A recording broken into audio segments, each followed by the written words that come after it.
First supplementary, Priyanka Chaturvedi ji. Honorable Chairman, sir. Sir, this is with regards to classical language status to Marathi. Many scholars, many historians, the state government of Maharashtra, many MPs across board coming from Maharashtra have made this request repeatedly. I had also put it on the table in the 253rd session. Every time the response is, it is under active consideration. My only question on this particular topic is, how long will this active consideration last? Thank you. Thank you. Deputy chairman sir, जैसा कि माननीय सांसद ने आपके माध्यम से प्रश्न पूछा, मैं आपके माध्यम से बताना चाहता हूं कि ये ठीक है कि मैटर अंडर एक्टिव कंसिडरेशन है, लेकिन वर्तमान सरकार भारतीय भाषाओं और संस्कृति को सर्वोच्च प्राथमिकता देती है। आपने देखा होगा कि हमने अब तक जो है 6 भाषाओं को क्लासिकल लैंग्वेज का दर्जा दिया है।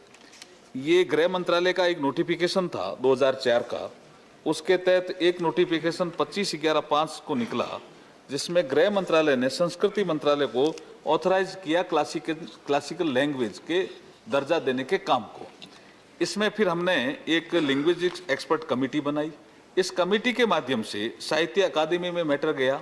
मैटर बहुत सकारात्मक दृष्टि से आगे बढ़ रहा है। जल्दी ही निर्णय शीघ्र होगा, सकारात्मक होगा, लेकिन इंटर मिनिस्ट्रियल डिस्कशन चल रहा है, कंसल्टेशन चल रहा है।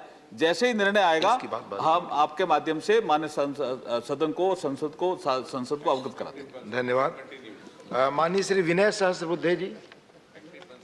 उपसभापति जी, मुझे ये पूछना है कि महाराष्ट्र सरकार के अंदर के समन्वय के अभाव में क्या कुछ इस प्रस्ताव में खामियां रही है? ये जानकारी क्या सही है?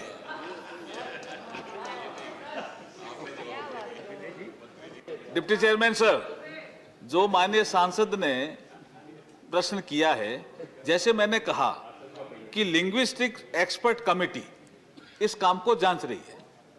निश्चित रूप से क्या होता है कि जब राज्य सरकार प्रस्ताव भेजती है तो फिर ये मैटर साहित्य अकादमी में गया, तो कुछ कमियां छोटी मोटी रहती भी है, वो दूर कर ली गई है। जैसे कितनी पुरानी लैंग्वेज है मराठी भाषा, क्या क्या साहित्य, 3री शताब्दी में क्या लिखा गया, 12वीं शताब्दी तक क्या लिखा गया, 12वीं शताब्दी के बाद क्या लिखा गया। मैं माननीय सांसद को बताना चाहता हूं कि मराठा भाषा, मराठा साहित्य, उस पे देश, मराठी भाषा और मराठा साहित्य पर देश गर्व करता है। देश गर्व करता है।